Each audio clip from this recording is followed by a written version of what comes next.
Est-ce que vous nous voyez bien ou peut-être une tache au centre de votre champ de vision? Vous souffrez peut-être du DMLA, autrement dit la dégénérescence maculaire liée à l'âge, Vanessa. Oui, cette maladie, elle concerne environ 200 000 personnes en Belgique, mais elle peut être traitée. En tout cas, on peut ralentir son évolution. Jusqu'au 16 octobre, ECLA mène une campagne de sensibilisation pour son dépistage. Et pour en parler, nous recevons en plateau Rafal Nazik, porte-parole de l'association. Bonjour. Bonjour Vanessa. Alors, avant d'aller plus loin dans la discussion, moi je vous propose tout de suite d'écouter la campagne que vous allez faire, que vous commencez déjà, et vous allez reconnaître une marraine de choix. T'as vu ça ?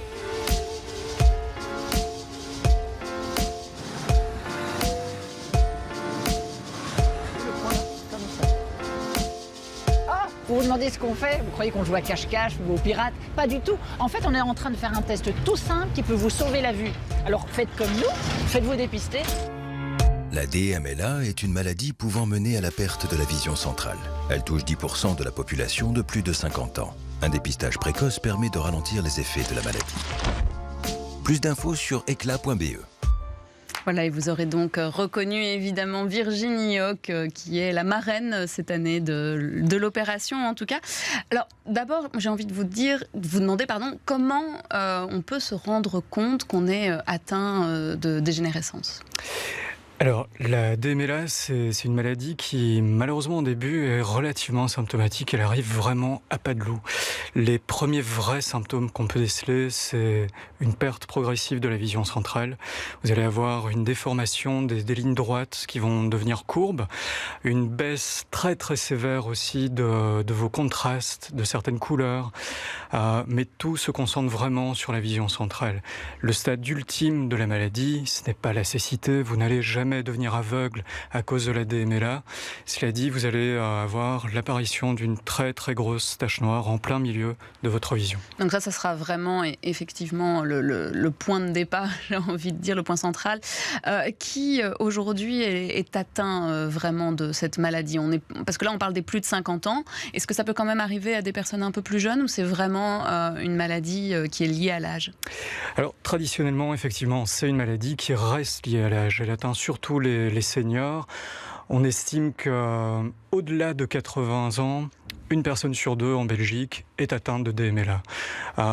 Au-delà de 70 ans, on tombe à 30%, mais la grosse nouveauté, c'est qu'on a de plus en plus d'indicateurs qui montrent que les quinquas, les médiors, sont extrêmement concernés. Et donc à l'heure actuelle, une personne sur 10, au-delà de 50 ans, souffre de DMLA. On parle à peu près de 200 000 personnes, si je ne me trompe pas, pour la Belgique. 200 000 personnes en Belgique, 30 millions de personnes dans le monde. Et l'OMS est quand même assez alarmiste parce que l'OMS indique que ce nombre pourrait doubler d'ici 2050. Est-ce que c'est donc lié au vieillissement de la population ou est-ce que c'est aussi lié finalement à notre consommation d'écran aussi, la lumière bleue, etc. Est-ce que ça peut jouer ? Un peu des deux. C'est surtout une maladie qui reste héréditaire. Elle est génétique, elle se transmet de parents à enfants. C'est une maladie qui apparaît, comme on l'a dit, avec l'âge, mais qui est aussi de plus en plus liée à nos habitudes de vie, à nos modes de consommation. Je dirais qu'avant l'exposition à la lumière bleue et à la surexposition aux écrans, c'est surtout le tabagisme, la sédentarité, l'obésité qui vont provoquer la maladie. De manière générale, on passe beaucoup trop de temps sous des lumières artificielles, sous des LED, des néons, et tout ça est très très néfaste pour notre vue. Aujourd'hui, depuis 5 ans, il y a des études scientifiques qui démontrent de plus en plus que la surexposition aux écrans et donc à la lumière bleue est aussi un facteur déclenchant. Oui, donc on part quand même là-dessus. À partir du moment où justement c'est une maladie qui est génétique, est-ce qu'on pourrait la détecter en fait avant les premiers symptômes ? Elle est assez simple à détecter, mais il faut avoir le bon réflexe de se faire dépister. Donc aujourd'hui, chaque ophtalmologue est suffisamment équipé pour déceler les premiers symptômes de la maladie. Pour effectuer un vrai scanner du fond de l'œil, il va falloir utiliser un ECT, un appareil très spécialisé, qui lui reste quand même relativement rare. Mais donc, si on a un message à faire passer, c'est celui de vraiment avoir le réflexe de se faire dépister, de consulter son ophtalmologue au moins une fois par an, au-delà de 55 ans, et à partir de 50 ans, s'il y a des antécédents familiaux. Oui. Parce que ça reste quand même excessivement compliqué parfois d'avoir un rendez-vous avec un ophtalmo. Ça reste une profession parfois en pénurie, même à Bruxelles. Hein. On a des grosses difficultés pour avoir un rendez-vous avant 3 à 6 mois. C'est complexe. Oui, c'est vraiment la croix et la bannière. Donc, nous, on sensibilise vraiment tous les Bruxellois, tous les citoyens, à avoir un peu ce réflexe, comme vous l'avez déjà pour vos dents. On a l'habitude d'aller chez le dentiste au moins une fois par an. Ayez ce réflexe-là pour votre vue, pour vos yeux. Oui. Après, malheureusement, on le sait, hein, c'est une maladie qui ne se guérit pas pour l'instant. On peut réduire, en tout cas ralentir sa progression. Quels sont aussi peut-être les petits outils ou les petites choses que Éclat peut apporter pour les personnes qui auraient une tâche trop importante et vraiment un champ de vision réduit ? Oui, je vais d'abord répondre à votre première question, parce qu'en fait, il y a 2 formes de DMLA. Il y a la forme sèche, qui, elle, ne se guérit absolument pas. Dans la forme sèche, votre macula va s'atrophier, votre vision centrale va commencer à se déformer. La DMLA humide, elle est provoquée par l'apparition de vaisseaux juste derrière la macula.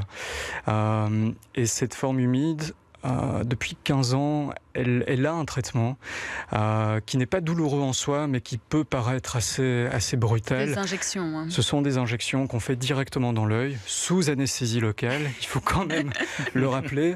Moi, déjà, des gouttes dans les yeux, c'est compliqué. Donc, vous imaginez même pas une piqûre. Hein, donc... Mais cette piqûre n'aura pour effet qu'un ralentissement, qu'une certaine stabilisation de la maladie. À l'heure actuelle, il n'y a pas de traitement curatif. La seule bonne nouvelle que je peux vous apporter, c'est que la recherche suit son cours. Il y a notamment des recherches sur des traitements géniques très très aboutis à l'université d'Oxford, des recherches auxquelles participent aussi des équipes belges. Oui, donc ça c'est vraiment voir pour la suite des, oui, c'est des une bonnes vraie nouvelles. piste d'espoir. C'est une vraie piste d'espoir parce que ces traitements géniques pourraient déjà guérir la forme sèche de la maladie pour laquelle il n'y a pas de traitement à l'heure actuelle. Et concernant les petits trucs et astuces qu'Éclat peut éventuellement apporter si on a un champ de vision très réduit et qu'on souffre vraiment d'un stade avancé? Alors les services que propose Éclat sont vraiment multiples. Nous, on a la chance de pouvoir accompagner près de 2000 personnes déficientes visuelles, qu'elles soient aveugles ou malvoyantes. On leur offre un accompagnement social dans les tâches administratives, pour la reconnaissance aussi de leur handicap. On accompagne aussi des enfants dans des écoles, dans l'enseignement ordinaire. C'est vraiment notre spécificité. On refuse presque de les placer dans l'enseignement spécialisé parce qu'on estime que les enfants déficients visuels en 2022, au XXIe siècle, ont toutes leurs chances de réussite dans l'enseignement ordinaire, moyennement certaines accommodations.